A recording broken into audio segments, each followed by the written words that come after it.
السلام علیکم۔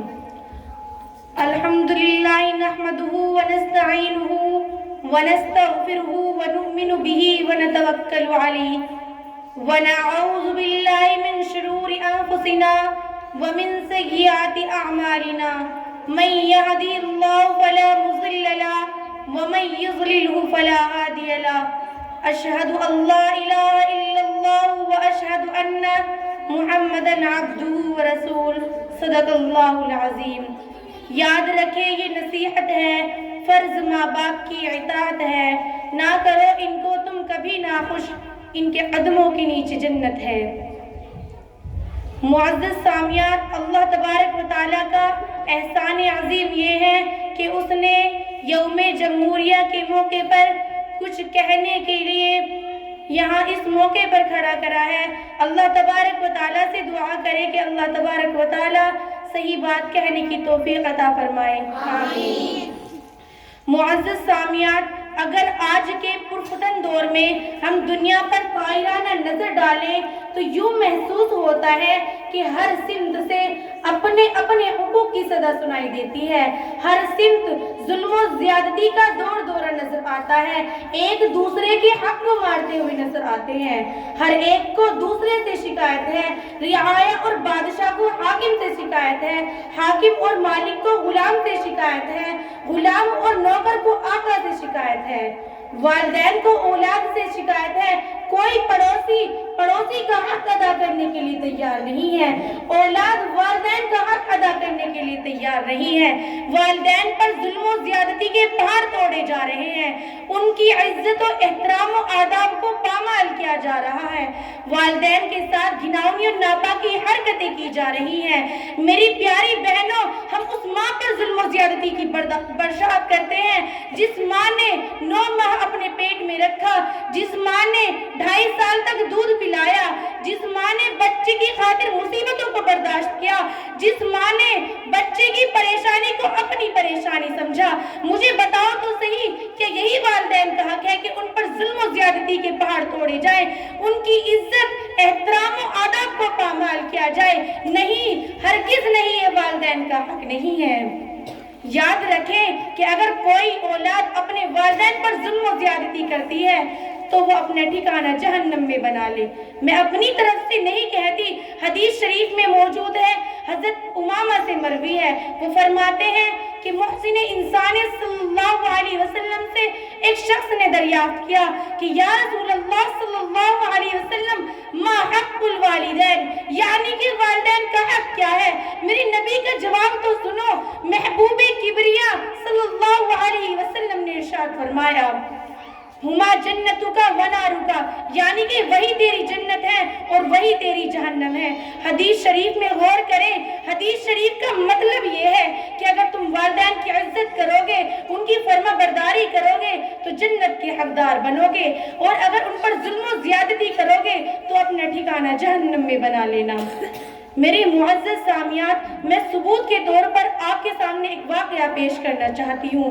واقعہ کچھ اس طرح ہے، ذرا غور سے سنیں۔ ایک نوجوان نوکری سے گھر آیا، اس کی بیوی نے اس سے ماں کی شکایت کی، نوجوان کو غصہ آیا اور ماں کو مارنے کے لیے گیا۔ بیچاری بوڑھی ماں نماز پڑھ رہی تھی، سخت دل نوجوان نے سجدے کی حالت میں ماں کی گردن پر پیر رکھا اور اس زور سے رکھا کہ ماں مالک حقیقی سے جا ملی۔ اس نوجوان نے اور چچا زاد بھائی نے مل کر ماں کو دفن کرنے کے لیے قبر تیار کی۔ وہ نوجوان اور چچا زاد بھائی ماں کو دفن کرنے کے لیے قبر میں اترے تو چچا زاد بھائی تو صحیح سلامت قبر سے باہر آ گیا، لیکن جب نوجوان نے قبر سے نکلنے کی کوشش کی تو قبر نے فوراً ہی دبوچ لیا۔ نوجوان دہشت زدہ ڈر کی وجہ سے چلانے لگا۔ لوگوں نے اس نوجوان کو قبر سے نکالنے کی بہت ممکن کوشش کی لیکن کامیاب نہ ہو سکے۔ آخر کار نوجوان تڑپ تڑپ کر مر گیا۔ میری پیاری بہنوں، حضرت عمر سے روایت ہے، وہ فرماتے ہیں کہ شہنشاہ بطحہ تاجدار مدینہ احمد مجتبی محمد مصطفیٰ صلی اللہ علیہ وسلم کا ارشاد گرامی ہے، غزل ربی فی رضا الوالدی سخط الربی فی سخط الوالدی، اللہ کی رضامندی والد کی رضامندی میں ہے، اللہ کی ناراضگی والد کی ناراضگی میں ہے۔ اگر کوئی اولاد فرما بردار ہو رب کائنات اس سے راضی، محسن انسان صلی اللہ علیہ وسلم اس سے راضی، جنت اور حور اس سے راضی، ملائکہ اس سے راضی، سمندر کی مچھلیاں اس سے راضی۔ لیکن اگر کوئی نافرمان اور گستاخی کرنے والا ہو، خدا کی بھی اس پر لعنت، رسول کی بھی اس پر لعنت، صحابہ اکرام رضوان اللہ علیہم اجمعین کی بھی اس پر لعنت، ملائکہ کی اس پر لعنت، جنت اور حور کی اس پر لعنت۔ میری پیاری بہنوں، ایک حدیث شریف میں ہے، نبی کریم صلی اللہ علیہ وسلم نے ارشاد فرمایا، اگر کوئی نیک صالح اولاد ایک دن میں ایک مرتبہ اپنی والدین کی جانب محبت بھری نظر سے دیکھے تو اس کو ایک مقبول حج کا ثواب ملے گا۔ صحابہ اکرام رضوان اللہ علیہم اجمعین نے عرض کیا کہ اے اللہ کے رسول صلی اللہ علیہ وسلم، اگر کوئی نیک صالح اولاد ایک دن میں 100 مرتبہ دیکھے کیا اس کو 100 مقبول حج کا ثواب ملے گا؟ نبی کریم صلی اللہ علیہ وسلم نے ارشاد فرمایا، نعم اللہ اکبر واتیبو، اللہ تبارک و تعالیٰ کی عطا اور بخشش سے تمہارے تصورات سے کہیں زیادہ بڑھ کر ہے۔ میری پیاری بہنوں، حدیث شریف میں غور کریں، صرف محبت بھری نظر سے دیکھنے کا اتنا ثواب جو والدین کو ہمہ وقت خوش رکھتے ہیں، ان کی عزت و فرما برداری میں لگے رہتے ہیں، ان کا درجہ رب کائنات کے یہاں کتنا بلند ہوگا۔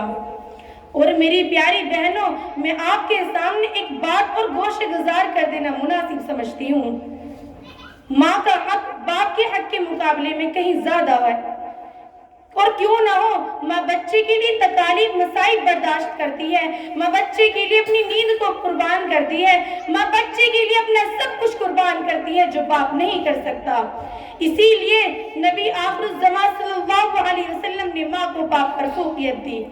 ایک شخص نے نبی صلی اللہ علیہ وسلم سے یہ دریافت کیا کہ یا رسول اللہ صلی اللہ علیہ وسلم، میرے حسن سلوک کا سب سے زیادہ مستحق کون ہے؟ نبی صلی اللہ علیہ وسلم ارشاد فرماتے ہیں، امک، تیری ماں۔ اس شخص نے پھر سوال کیا، ثم من، پھر کون ہے؟ میرے نبی نے ارشاد فرمایا، امک، تیری ماں۔ اس شخص نے تیسری مرتبہ سوال کیا کہ اے اللہ کے رسول، ثم من، پھر کون ہے؟ نبی صلی اللہ علیہ وسلم نے ارشاد فرمایا، امک، تیری ماں۔ اس شخص نے جب چوتھی مرتبہ سوال کیا کہ اے اللہ کے رسول پھر کون ہے، تو نبی کریم صلی اللہ علیہ وسلم یہ ارشاد فرماتے ہیں، ثم ابوک، پھر تیرا باپ۔ میری بہنوں، یہ بات اس حدیث سے اظہر من الشمس ہو جاتی ہے کہ ماں کا حق باپ کے حق کے مقابلے میں کہیں زیادہ ہے۔ ماں اپنے بچوں کے لیے جو تکالیف مصائب برداشت کر سکتی ہے وہ اور کوئی نہیں کر سکتا۔ میں نہیں کہتی کہ باپ اپنے بچے کے لیے مصائب تکالیف برداشت نہیں کرتا، وہ بھی اپنے بچے کی دلکش مسکراہٹ دیکھنے کی خاطر اپنا وطن چھوڑ دیتا ہے، پردیس کو اختیار کرتا ہے، روپے کما کر لاتا ہے، اپنے بچے کی راحت کا انتظام کرتا ہے، اچھے سے اچھا کھلاتا ہے، اچھے سے اچھا لباس پہناتا ہے۔ لیکن یاد رکھیں، باپ کی تمام قربانیاں ماں کی قربانیوں کا مقابلہ نہیں کر سکتی۔ میری معزز سامعات، میں آپ کو ایک واقعہ اور بتانا چاہتی ہوں، وہ کچھ اس طرح ہے، غور سے سنیں۔ ایک صحابی ہیں، بہت نیک صالح انسان ہیں، جن کا نام ہے علقمہ۔ نماز کی پابندی کرتے ہیں، نفلوں کو کثرت سے پڑھتے ہیں، زکوٰۃ اور صدقہ بھی ادا کرتے ہیں، اعمال صالحہ کے پابند ہیں، لیکن انہوں نے اپنی بیوی کو اپنی ماں پر ترجیح دی، جس کا نتیجہ یہ ہوا کہ انتقال کے وقت زبان پر کلمہ طیبہ جاری نہیں ہوتا، روح گلے میں اٹکی ہوئی ہے۔ علقمہ تکلیف کی وجہ سے تڑپ رہے ہیں، لیکن روح جسم سے نکلنے کا نام ہی نہیں لے رہی۔ اس واقعے کی اطلاع پیارے نبی صلی اللہ علیہ وسلم کو دی جاتی ہے۔ پیارے نبی صلی اللہ علیہ وسلم نے فرمایا کہ اس کے والدین زندہ ہیں۔ اطلاع ملی کہ صرف والدہ حیات ہیں۔ نبی صلی اللہ علیہ وسلم نے اس بوڑھی اماں کو بلایا اور فرمایا کہ اے بوڑھی اماں، علقمہ کا آپ کے ساتھ کیسا سلوک تھا؟